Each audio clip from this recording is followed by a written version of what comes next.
Hello everyone, welcome to sleepy classes. कैसे हैं आप लोग? होपफुली अच्छे होंगे। तो आज कवर करेंगे 5 मिनट्स में एक बहुत ही इंपॉर्टेंट न्यूज़। और न्यूज़ क्या है कि तेलंगाना का जो सेकंड लार्जेस्ट सिटी है दैट इज़ वारंगल, और केरला का जो कल्चरल कैपिटल है दैट इज़ थ्रिसूर, इन दोनों को जो है UNESCO global network of learning cities के एक ग्रुप है जिसमें करीबन 77 सिटीज़ है फ्रॉम 44 कंट्रीज़।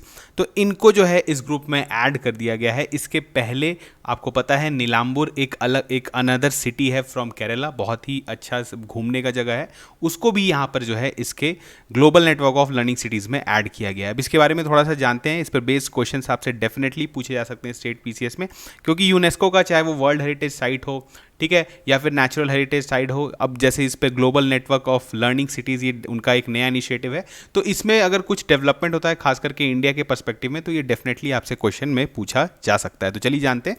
देखिए है क्या, बेसिकली यूनेस्को का global network of learning cities is an international policy oriented network providing inspiration, know how and best practices.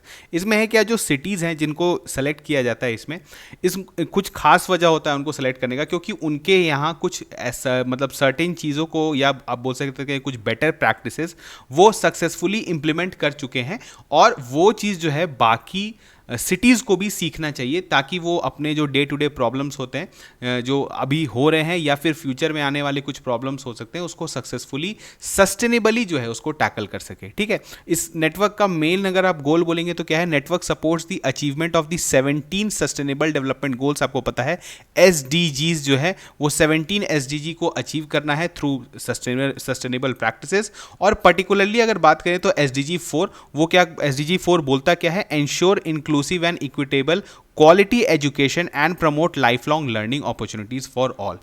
ठीक है, तो एक ऐसा माहौल प्रोवाइड करना है जहां पर इक्वालिटी हो और सारा जो रिसोर्सेज है वो इक्विटेबली डिस्ट्रीब्यूटेड हो, जिसके वजह से सारा जो ओवरऑल डेवलपमेंट हो वो इंक्लूसिव हो। ठीक है, और इसके बाद एक और इंपॉर्टेंट एसडीजी 11 है जिसको ये इंप्लीमेंट करता है, that is make cities and human settlements inclusive, safe, resilient and sustainable. तो इसमें क्या है, ये जो सिटीज़ हैं ये आपस में वो जो भी प्रैक्टिस जो वो इंप्लीमेंट किए हैं और वो सक्सेसफुली इंप्लीमेंट कर दिए हैं, या उसमें कुछ डेवलपमेंट का जरूरत है, तो वैसे चीज़ को जो है ये आपस में शेयर कर सकते हैं। एक तरह से नेटवर्क बनाया गया है जहां पर जो है कुछ इस तरह का जो आइडियाज है वो शेयर हो सकता है। ठीक है, अब देखते हैं जो यूनेस्को क्या डिफाइन करता है। Learning cities at all stages of development can benefit greatly from sharing ideas with each other. हमने देखा कि जो सिटी, जो आपने कुछ अच्छा सीखा है, हमने कुछ अच्छा सीखा, हम आपको बताते हैं, आप हमें बताइए। ठीक है, as a solution for issue that arise as one of the learning city develops में already exist in other cities. ठीक है, कुछ अगर प्रॉब्लम अराइज हुआ है उसके वजह से कोई सॉल्यूशन कोई दूसरे सिटी ने अगर डेवलप कर लिया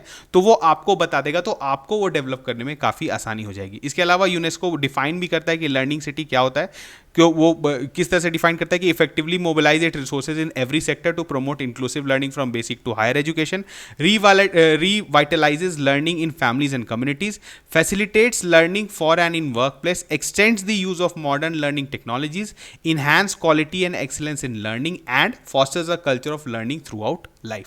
ठीक है, तो ये बेसिकली क्या है कि लाइफ लॉन्ग लर्निंग, कुछ ऐसा सिटीज़ है या कुछ ऐसा जो आप बोल सकते हैं टाउन्स है जो लाइफ लॉन्ग लर्निंग से कुछ सीख सकता है, और वो सारे चीज़ जो है वो ग्लोबली भी प्रमोट कर सकता है। ठीक है, चलिए अब देखते हैं इसमें है क्या। तो वारंगल को क्यों सेलेक्ट किया गया है, तो सिटी का good practices for advocating healthy environment for children and care giver, free training for transgenders community अभी रिसेंटली किया गया है, और सेल्फ हेल्प ग्रुप्स। तो ये आप समझ सकते हैं, ये जो तेलंगाना, जो आप बोल सकते हैं वारंगल में ये कुछ अच्छे चीज़ हुए हैं, healthy environment for children and care givers, free training for transgenders community, तो इसको वहाँ इंप्लीमेंट अच्छा से हुआ है। तो इसी को जो है ये ग्लोबली बताएंगे कि आप कैसे कर सकते हैं। ठीक है, उसके बाद देखते हैं हमारा नीलांबूर क्या है। तो नीलांबूर जो है अगर आप जानते हैं तो it is a major eco tourism destination in Kerala.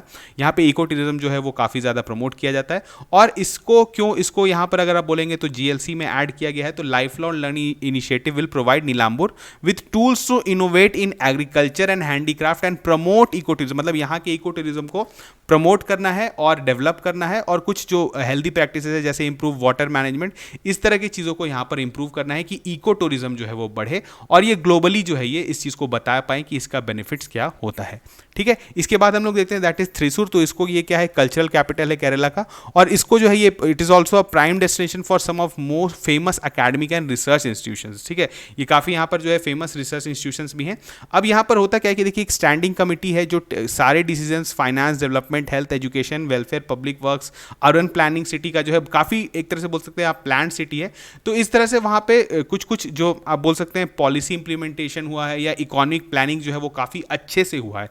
तो ये सब जो बेटर प्लान्स है ये जो है ये शेयर कर सकता है बाकी के वर्ल्ड के सिटीज़ के लिए। तो इसी कारण थ्रिसूर को भी जो है इसमें इंक्लूड किया गया है। अब थोड़ा सा यूनेस्को के बारे में जान लेते हैं। तो क्या है, आपको पता है United Nations education, scientific and cultural organization, और ये क्या है, this is a specialized agency of United Nations. आपको पता है कुछ प्रिंसिपल ऑर्गन्स होते हैं और कुछ स्पेशलाइज्ड एजेंसीज होते हैं जो कि आपको यूनाइटेड नेशंस को हेल्प करते हैं कुछ सर्टेन सेक्टर में काम करने के लिए। ठीक है, जैसे यहाँ है aided at promoting world peace and security through international cooperation in education, arts, science and culture, जो कि आप देख रहे हैं यूनेस्को करता है, चाहे थ्रू वर्ल्ड हेरिटेज साइट हो, नेचुरल हेरिटेज साइट हो। ठीक है, तो ये सारे चीज़ जो है वो इसलिए लाता है कि एक ग्लोबली जो है सारे कंट्रीज में जो है कि इंटीग्रेशन बढ़े और ओवरऑल इंटरनेशनल कोऑपरेशन बढ़े in the field of education, arts, science and culture. अब आपको बताना है कमेंट सेक्शन में कि इसका हेड क्वार्टर्स कहाँ है। इस पर बेस आपसे क्वेश्चन पूछा सकता है कि यूनेस्को का हेड क्वार्टर्स कहाँ है, तो आप कमेंट सेक्शन में वो बता सकते हैं। तो मिलते हैं हम लोग नेक्स्ट लेक्चर में।